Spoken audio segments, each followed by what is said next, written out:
sama sekali udah nggak bisa. Upaya penyelamatan korban banjir terus dilakukan oleh sejumlah pihak. Akses jalan yang terputus jadi salah satu kendala yang terjadi di lapangan. Kita update bagaimana kondisi terkini dengan berbincang dengan Pangdam 1 Bukit Barisan, Majen TNI Rio Firdianto yang telah bergabung bersama kami di Kompas Petang. Selamat petang, Panglima. Selamat sore, Mas Yazid. Ini informasinya Pak Pangdam dan juga tim ini tengah menuju ke salah satu titik bencana di sana. Bisa dijelaskan lokasi mana yang hendak dituju dan apa kendala yang terjadi di sana? Baik, selamat sore Mas Yazid dengan seluruh pemirsa. Kami saat ini dalam perjalanan dari Kota Medan menuju ke Kabupaten Tapanuli Utara. Kira-kira perjalanan 4 jam sampai di perbatasan antara Kabupaten Simalungun dengan Tapanuli Utara. Kemudian kurang lebih kita akan sampai di titik awal di mana prajurit kami sedang melaksanakan pembersihan bersama seluruh unsur menggunakan alat-alat berat kurang lebih 1 sampai 1,5 jam dari titik sekarang. Kemudian kami laporkan untuk kami update kondisi terakhir bahwa di Sumatera Utara ada 7 kabupaten kota yang terdampak bencana cukup besar, yaitu Tapanuli Selatan di Batang Toru, kemudian Tapanuli Tengah yang saat ini terputus di 28 titik dan 67 titik banjir dengan 28 titik longsor, kemudian di Kota Sibolga yang kemarin beberapa tampilan di media sosial terlihat longsoran yang cukup besar. Kemudian di Kota Padang Sidempuan, Kota Medan, Kabupaten Langkat, dan Kabupaten Pakpak Barat.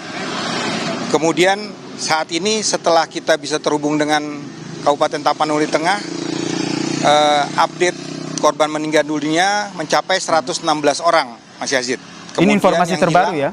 146 orang. Iya. Informasi terbaru, luka-luka 519. Saya konfirmasi lagi, izin saya potong, Pak Pangdam.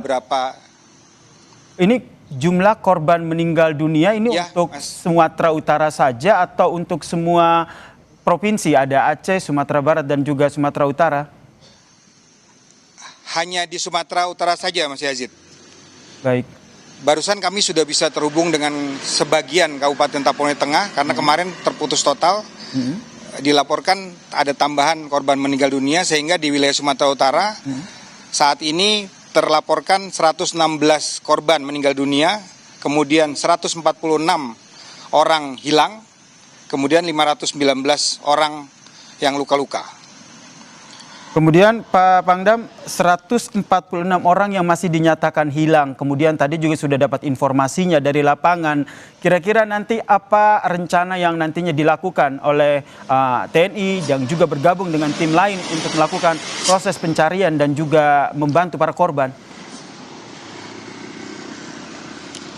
Baik Pak Yazid, saya akan jelaskan bahwa kemarin kami, Forkopimda, saya, Pak Gubernur, Kapolda, Komandan Lanut Suwondo di Medan, Ketua DPRD dan seluruh stakeholder yang ada di Provinsi Sumatera Utara melaksanakan rakor dan kemudian bergabung dengan Bapak Menko PMK.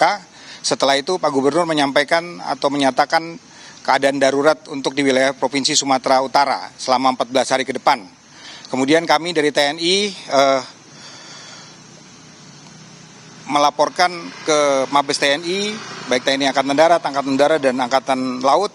Kemudian dari Panglima TNI mengerahkan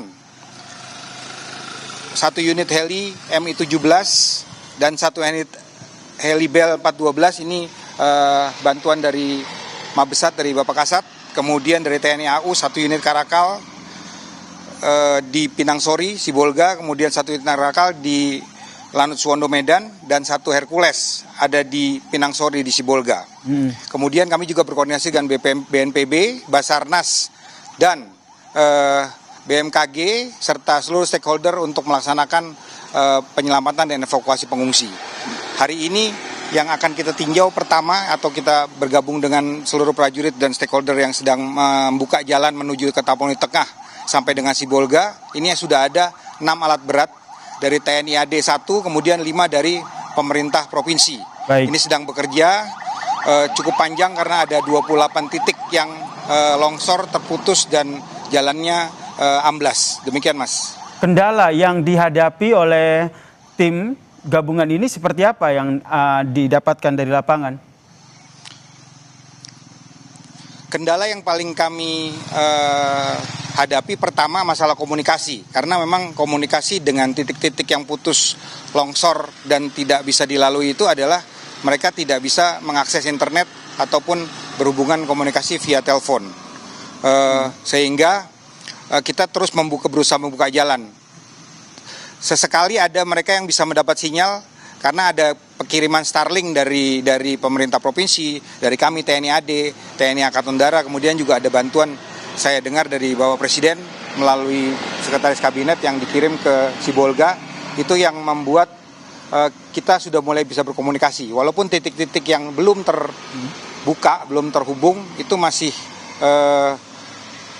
belum bisa berkomunikasi. Kemudian yang kedua, titik-titik untuk mengirimkan bantuan. Jadi hari ini dari Medan menuju ke Sibolga hanya bisa dilalui dengan jalur udara. Sementara kemarin 1 hari full tidak bisa ada pesawat landing, baru tadi pagi ada pesawat yang bisa landing di wilayah Medan. Medan betul-betul tertutup cuacanya. Berarti hingga saat ini masih ada beberapa lokasi, Mas, ya yang masih belum bisa diakses karena jalanan ataupun akses menuju ke sananya tertutup ya. Ada datanya tidak Pak Pangdam? Berapa yang hingga saat ini masih terisolasi dan tim termasuk dari TNI ini terus berupaya untuk bisa membuka akses jalan menuju ke lokasi tersebut? Baik Mas Yazid, ada beberapa daerah khususnya di wilayah Tapanuli Tengah, ada Kelurahan Utana Bolon di Kecamatan Tuka, ini yang diperkirakan korban terbanyak, tapi hari ini belum bisa terbuka sama sekali. Kemudian ada 2 desa di Kecamatan Tuka, Desa Said, kemudian Desa Sipange. Kemudian di Kecamatan Badiri ada 2 desa juga, Desa Lopian dan Desa Utabalang. Jadi ada sekitar 6 titik yang belum bisa terbuka sama sekali, yang belum bisa berkomunikasi dan belum bisa terhubung dengan jalur kendaraan maupun jalur orang jalan kaki. Dan sampai saat ini dari TNI terus berupaya untuk membuka akses menuju ke lokasi tersebut ya, Pak Pangdam? Betul Mas, tidak hanya TNI, kepolisian, kemudian pemerintah provinsi dengan seluruh stakeholder kami bekerja bersama-sama. Saat ini ada masih di Tapanuli Utara, belum tembus ke Tapanuli Tengah. Tapi dari bawah tadi sudah diperintahkan Danrem sudah bisa berkomunikasi. Danrem juga sudah mendorong 2 alat berat dari pemerintah daerah Sibolga dan Tapanuli Tengah untuk melaksanakan pembersihan untuk jalan-jalan. Karena jalannya bukan hanya tertimbun longsor, ada yang sampai putus, Mas Yazid. Baik, ini kalau kita bayangkan sangat ironis begitu ya, mereka sudah terdampak bencana banjir dan longsor, kemudian mereka terisolasi begitu. Dapat informasi tidak Pak Pangdam bagaimana kondisi warga yang tengah berada di sana sebagai korban? Apakah sudah mendapatkan bantuan ataupun seperti apa?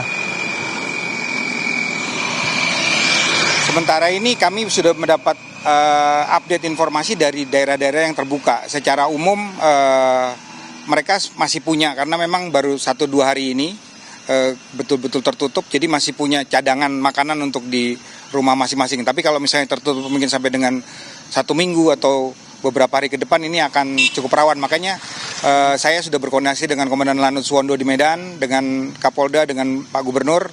Kita akan memanfaatkan helikopter untuk mendorong logistik-logistik yang sudah ada, bantuan-bantuan dari pemerintah, kemudian dari bantuan dari mitra-mitra kita sudah kita kumpulkan di Medan. Kita siap untuk gerakan ke Bandara Silangit di Tapanuli Utara.